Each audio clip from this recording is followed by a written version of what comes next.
Hello students, मैं हूं श्वेता। स्वागत है आप सभी का मेरे इस यूट्यूब चैनल लखनऊ लर्निंग में।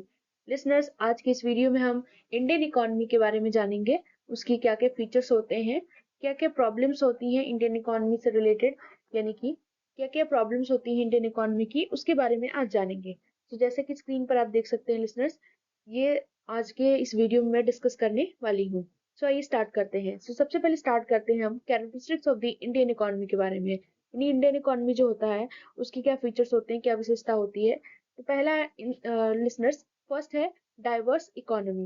यानी कि India has a diverse economy encompassing agriculture, manufacturing, services and versioning technology sector. मतलब ये डाइवर्स इकोनॉमी है जहाँ पर एग्रीकल्चर भी होती है, मैन्युफैक्चरिंग भी होती है और टेक्नोलॉजी सेक्टर भी है। ये एक फ्यू कंट्रीज है जहाँ पर जीडीपी के जो शेयर है वो आती है कहाँ से, सर्विस सेक्टर से। तो मतलब डाइवर्सिफाइड इकोनॉमी की बात की गई है। नेक्स्ट है एग्रीकल्चरल डोमिनेंस।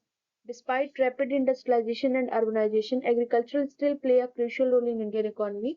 मतलब इंडस्ट्रियलाइजेशन और अर्बनाइजेशन को लेकर भी एग्रीकल्चरल एक इम्पॉर्टेंट रोल प्ले करती है इंडियन इकोनॉमी में, जो कि बहुत सारे पॉपुलेशन जो है, यानी कि जो यहाँ पर जनसंख्या है, उसको लिवलीहुड प्रोवाइड करने का भी काम करती है। नेक्स्ट है यंग पॉपुलेशन। यानी कि India is a large and young population, यहाँ पर बहुत ज्यादा पॉपुलेशन है और बहुत बड़ी कंट्री भी है।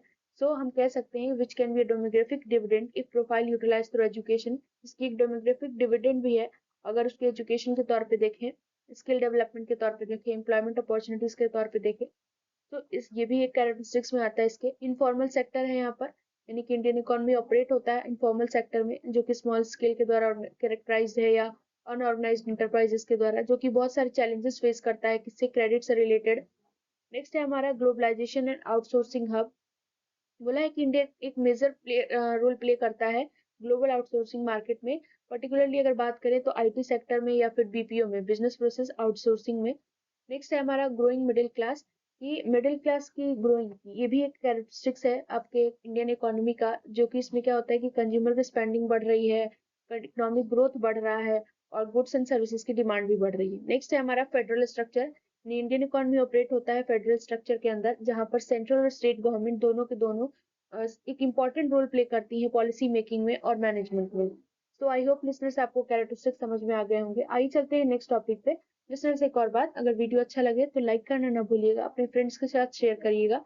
और इस यूट्यूब चैनल पर आप हमें ज्वाइन कर सकते हैं। और लिसनर्स, इसमें आपको हर एक सब्जेक्ट से रिलेटेड जितने भी टॉपिक्स हैं वो सारे के सारे यहाँ पर मिल जाएंगे आपको। और अगर आपको कुछ नहीं मिलता तो आप हमें कमेंट करके बता सकते हैं, तो हम आपके लिए स्पेशली अलग से वीडियो बना करके डाल देंगे। आइए स्टार्ट करते हैं। नेक्स्ट हमारा है problem of Indian economy. Problems क्या होती है इंडियन इकोनॉमी की? सबसे बड़ा प्रॉब्लम क्या है लिसनर्स? पॉवर्टी और इनइक्वालिटी, यानी गरीबी ज्यादा है, इनइक्वालिटी असमानता है। मतलब इकोनॉमिक ग्रोथ होने के बाद भी पॉवर्टी और इनकम इनइक्वालिटी एक मेजर चैलेंज बन गया है इंडिया में, भारत में।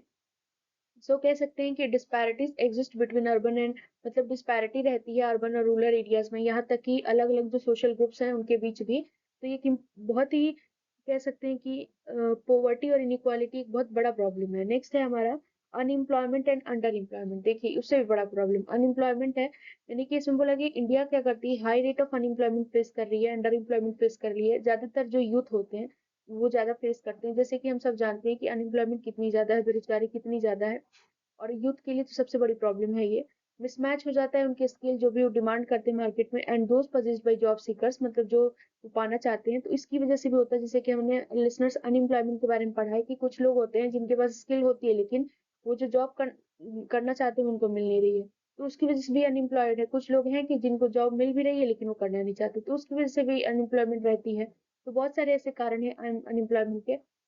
नेक्स्ट है आपका इंफ्रास्ट्रक्चर डेफिसिट। इंफ्रास्ट्रक्चर की डेफिशिएंसी भी एक इम्पॉर्टेंट प्रॉब्लम है, जिसमें कह सकते हैं कि हमारा जो इंफ्रास्ट्रक्चर है वो उतना पर्याप्त मात्रा में नहीं है, इनएडेक्वेट है। जैसे ट्रांसपोर्टेशन हो गया, एनर्जी एंड अर्बन फैसिलिटीज हो गई। ये सारी चीजें होती हैं। नेक्स्ट है हमारा एग्रीकल्चरल डिस्ट्रेस। मतलब हम इंपॉर्टेंस तो देते हैं एग्रीकल्चर को, हम सब जानते हैं कि एग्रीकल्चर भी एक इम्पॉर्टेंट हिस्सा है, लेकिन यहाँ पर भी बहुत सारे चैलेंजेस फेस करने पड़ते हैं। जैसे अगर मान लीजिए लो प्रोडक्टिविटी हो गई, वाटर की कमी हो गई, लैंड फ्रेगमेंटेशन हो गया, मॉडर्नाइजेशन नहीं है, तो इसमें प्रॉब्लम्स आती हैं। नेक्स्ट हमारा बात कर लेते हैं ब्यूरोक्रेटिक हर्डल्स। यानी कि कुछ ब्यूरोक्रेटिक प्रोसीजर्स होते हैं, जैसे कॉम्प्लेक्सिटी आती है, करप्शन हो गया, तो इसकी वजह से बिजनेस ग्रोथ और इन्वेस्टमेंट में बहुत प्रॉब्लम्स आते हैं। नेक्स्ट है फिजिकल फिजिकल चैलेंजेस यानी कि फिजिकल डेफिसिट होना, पब्लिक डेट बढ़ जा रहा है, रेवेन्यू कम हो जा रहा है, मतलब इससे भी एक रिलेटेड चैलेंज है ये भी। बोला गया है कि गवर्नमेंट की एबिलिटी लिमिटेड होती जा रही है सोशल और फिजिकल इंफ्रास्ट्रक्चर में इन्वेस्ट करने की।